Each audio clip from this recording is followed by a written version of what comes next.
Hello ladies and gentlemen, welcome back to Assassin Gaming, and today I'm going to be discussing builds for Magicka, because with update 32 they have changed critical damage cap, making sets more focused on hybrid, making sets good for both stamina and Magicka. However, today I'm talking about Magicka builds, so I'm going to thoroughly go into those.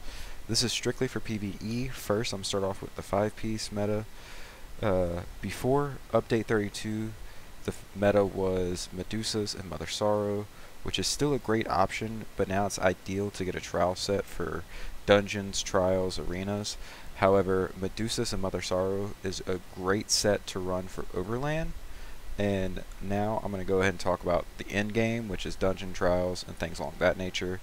And the two trial sets I suggest running is False God's Devotion from Sunspire, which was meta a long time ago, and Banshees Mana from Rockgrove. If you can get perfected, by all means use it. If it is normal, it is also fine. And this is strictly for quiet in-game, meaning dungeon, arenas, and trials, like I just said. And now I'm going to talk about why I think the two sets and benefits. If you are rarely fresh to in-game, still working on rotation, and can't really integrate light and heavy attacks up to keep resources, then I suggest False Gods. False God Devotions come from the Sunspire trial and reduces the cost of your Magicka abilities by 8%.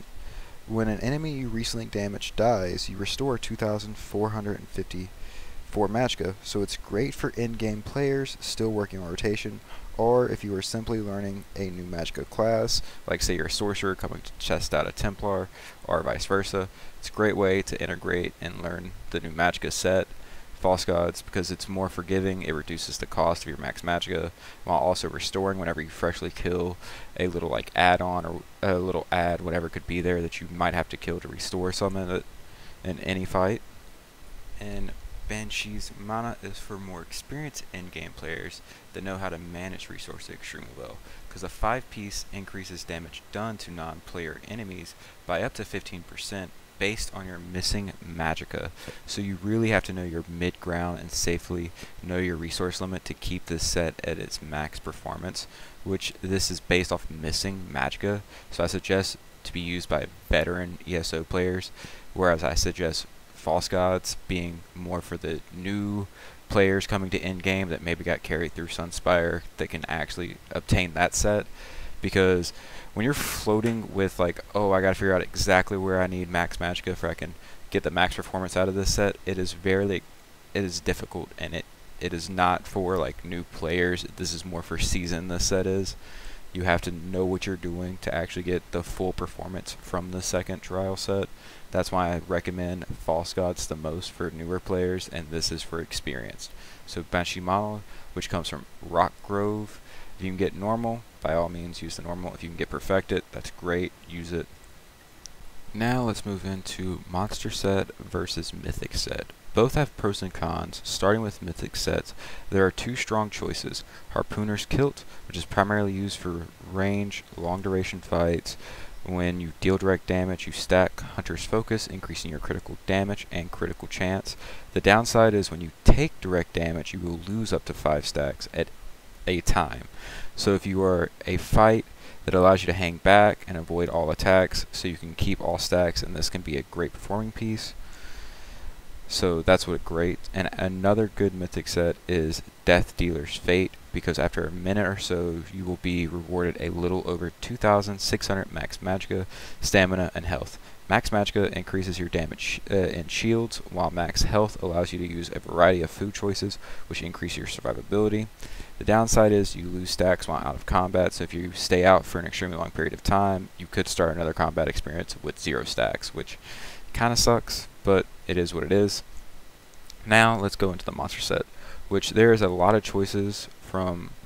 I really see no wrong choice in picking different sets. My first recommendation is Valkyrae, drops from City of Ash 2 on Vet.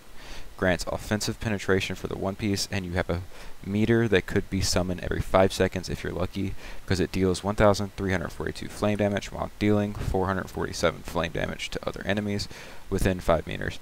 I really choose this solely for the one piece because it offers offensive penetration.